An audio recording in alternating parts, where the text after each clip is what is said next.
2 weeks in a row we're rocking the same fit, and if you've seen the Demon Slayer film, you'll understand why. My boy Gyu was boxing. We're getting in today for our Game Week 5 predictions, though. We're going to review our FPL team, review our picks from last week, see what we got right and wrong.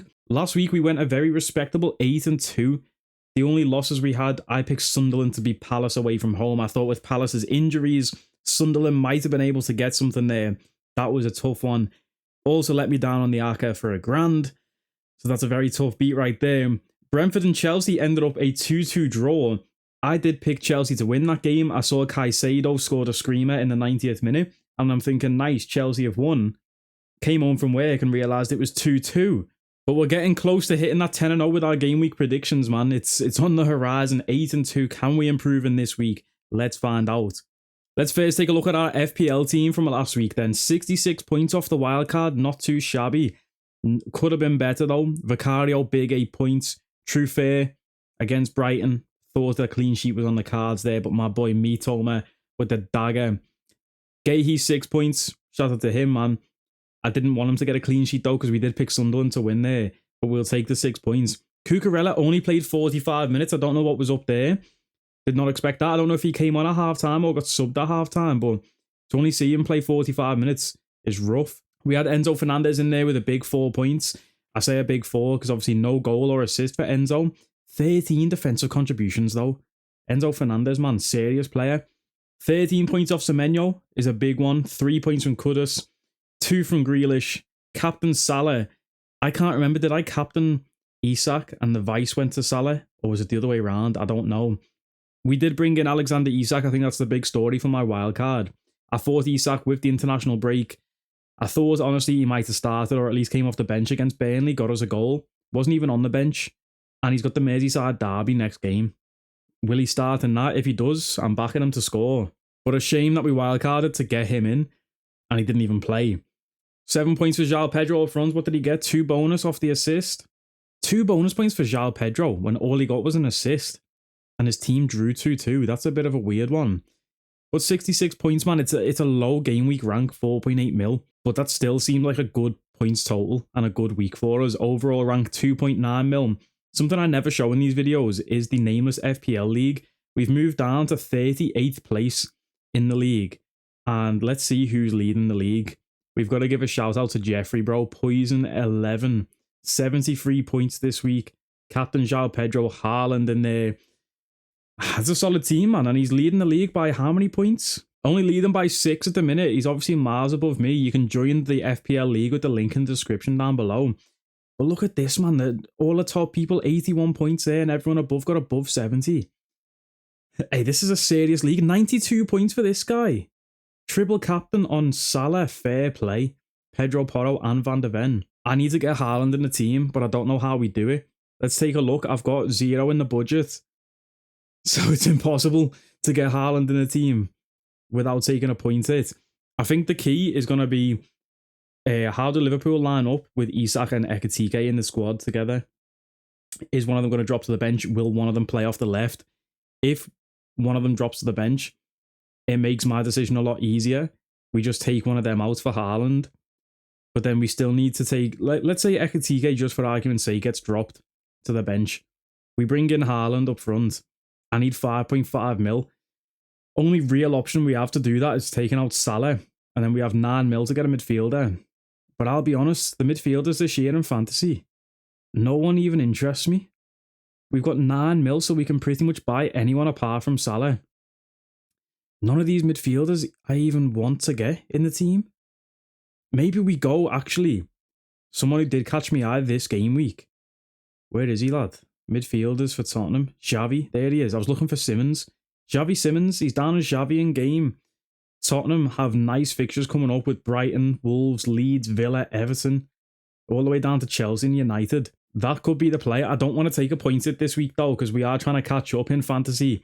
So we're going to have to leave Haaland this week. He's playing Arsenal away anyway, so not a good fixture to bring him in for. Burnley the week after though, Brentford, Everton. We need Haaland in this team. And it's going to be down to Liverpool. Does Isak or Ekitike start? Which one? Where are they going to play? Off the left, down the middle? That's going to make our decision for us. And yeah, so no transfers this week in FPL, it's looking like. Here's how we line up. I'm going to bench Jack Grealish, I think, for Enzo. That could bite us if Grealish does something against Liverpool, but let's just hope he doesn't, eh? Don't know who's the captain this week. Probably will stay on Salah just for the sake of it. And that's our team for the week, I think. Let's get into then the matchups. Game week 5. This is a tough week for predictions. I've been looking now. I'm in a last man standing league and I'm trying to figure who to pick for the last man standing. And as you're going to see with our predictions now, it's a very tough decision because a lot of these games I feel like could go either way or end in a draw. We start off 12:30 kickoff. The trap is a Merseyside derby. Liverpool at home at Anfield against Everton. I'm a Liverpool fan. Obviously, I'm backing Liverpool to win this game, but early kickoff's always a trap and it's a derby. That's scary. So I'm picking Liverpool, but it could go anyway. But it shouldn't though. There should be no doubt. This should be a Liverpool win. Easy. But then you look at our wins so far this season, we've left it late in every game. I don't think we can afford to do that for 38 games in the Prem. We need to go out there, just put on a convincing performance and win. Everton have Michael Keane at the back, for God's sake. Get Isak in there. Get him his first goal in a derby, and he'll be a Liverpool legend already. The 3 o'clock games is where it starts to get a bit spooky. Spurs away against Brighton. I'm going Spurs to win. But Brighton at home are a decent side, and Brighton haven't looked too bad this season. But I'm liking how Spurs look. The new signings, the new system under the new manager. Give me Spurs to win, but I'm not convinced. I'm not convinced with any of these picks, honestly. Burnley at home against Nottingham Forest. My head says Forest, and if Nuno was still there, I'm picking Forest easily. Chris Wood to score 1-0 to Forest. But with Ange, I don't know. And he subbed off Chris Wood in the 59th minute last game, and I have Chris Wood in my other fancy team, so that annoyed me. Missing out on that big 1 point. I'm going Forest. But my head says Burnley might win this, under Ange. A loss to start. Away from home. Let me go Forest or draw. Let me play double chance because that's what we do over here. We play double chance because it's an absolute cop-out. The next game, though, I'm going outright draw for this. West Ham against Palace. West Ham at home. Palace, they're missing Adam Wharton from the midfield still, I think. Defensively, though, Palace, so solid. So solid. There was chances for Sunderland last week to get something. They couldn't quite capitalise on any of the chances that they had. West Ham, though, decent players in there. I know they got battered last week. What was it, 3-0? Against Spurs? Yeah, 3-0 at home. You've got a back-to-back home game here, West Ham. You've got to bounce back in front of the fans. This screams 0-0 to me. Or 1-0 to West Ham. Even 1-1. I'm going draw, though. Outright draw. I never bet outright draws, so this is weird.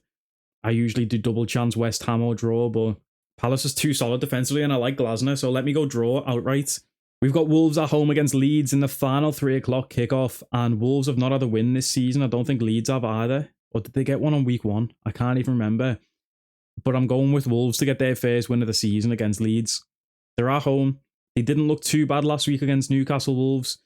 So I think this is a good spot for Wolves to go and get their first win. I said the same last week for Fulham against Leeds. At home, this is a good spot for them to get the first win of the season. They did.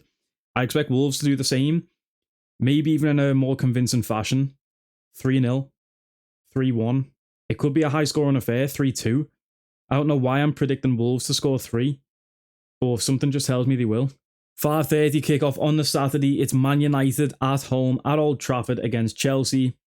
Chelsea is such a weird team. They're so up and down. Did anyone predict them to draw last week against Brentford? I doubt it.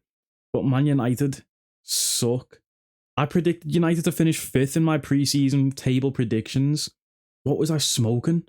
Give me Chelsea to win this game and Amorim to get sacked before Christmas. 8 o'clock on a Saturday, Fulham against Brentford. Who decided that? That's a 3 o'clock kickoff.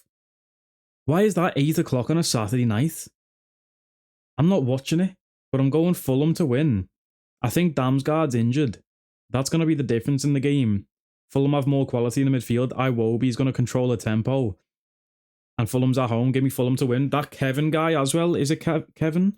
The Brazilian with the English name? He's sick. He should start this game. And that's going to be the difference maker, actually. Give me 2-0 Fulham. I don't do score predictions. I don't know why I've just started doing them, but give me 2-1 Fulham. I don't know who decided the TV schedule for this week because some of these games should not be televised. Bournemouth against Newcastle, though. I'm looking forward to that one. I'll watch that one before the NFL on Sunday. By the way, if you're an NFL fan, NFL Picks series on the channel, check it out. For this one, I went Bournemouth or draw.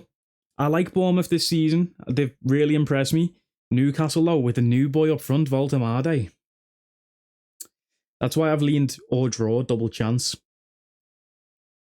I think this is a 1-1 or a 2-1, but I don't know which side the 2 falls to.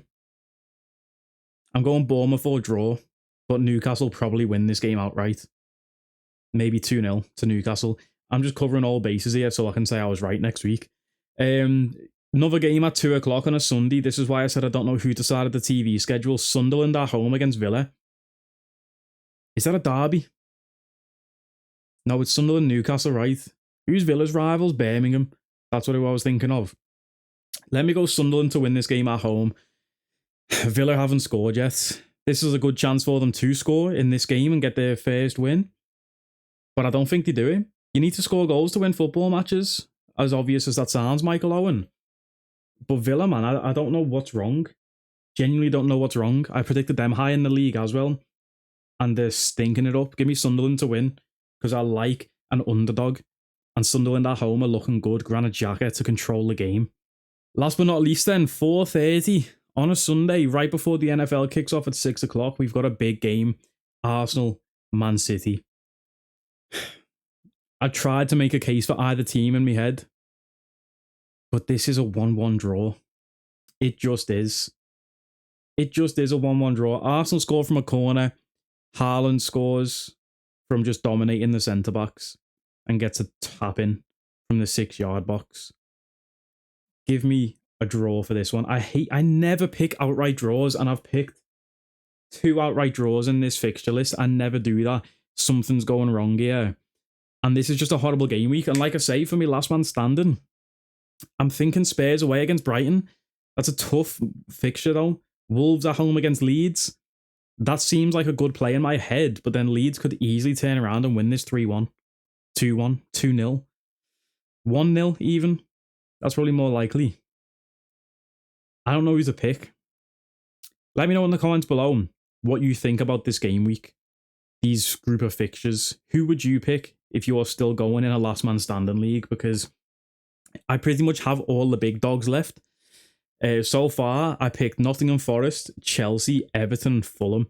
That's been my 4 picks so far. So I've still got Liverpool, but a 12:30 kickoff in a Merseyside derby is tough.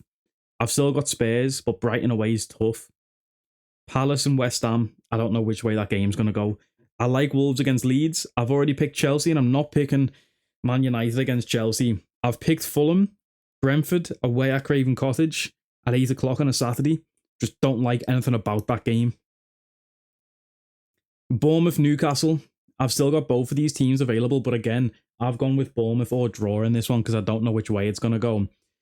Sunderland against Villa. I wouldn't mind going Sunderland here, but I'm not as convinced with that pick as I am with Wolves against Leeds. And then I've still got Arsenal and City, and they're playing each other, which is just my luck. The one week where our last man could end this week, and Arsenal are playing City. Whereas next week, you know, who've Arsenal got next week, lad? Are they even playing Newcastle away? Okay, that's a tough game. But City against Burnley next week. That's me pick for next week if I make it through. So this week is big. It's important this week. Do I go with Liverpool? Get it out the way. Early kickoff. Hope my team win. It seems like a bad idea. And I'm going to be flipping and turning on this pick right until the last minute. I am recording this video, by the way, before the Champions League games. So if anything big happens tonight, God forbid, if Mo Salah gets injured against Atletico, then this could be a spooky one against Everton. But it shouldn't be because we've got Isak now. But still, you know what I'm trying to say. I am recording this video before the Champions League, like I say. So if anything big happens tonight, injuries, anything like that, some of these picks might flip. However, I'm sticking with my guns. That's my picks. I'm not confident at all on this week's picks. But it is what it is. Hopefully game week 6 is kinder to us for fixtures. And hopefully we have a good week in fantasy again with Grealish on the bench. That means Grealish brace incoming. Bit of a quicker video there this week because we didn't have much to talk about with the fantasy. You know, normally the last 10 minutes of these videos is talking about fantasy football, but again, the only thing I'm really looking to do with the team is get Haaland in, and I've already discussed the transfer strategy for that. So with that being said, that's the end of this video. If you have enjoyed, like, comment, share, and subscribe. Check out the FIFA content coming back tomorrow. FIFA's back. Never thought I'd say it, but for everyone who's been crying in the comments and commenting on non-FIFA videos about FIFA content, don't do that, by the way. It's annoying. But for everyone who's been doing that, you're finally going to have some FIFA videos to comment on. So look forward to that. But if you're just here for the football content, shout out to you. You're the real one. Like, comment, share, subscribe, you know the vibes, and I'll catch you next time. Take it easy.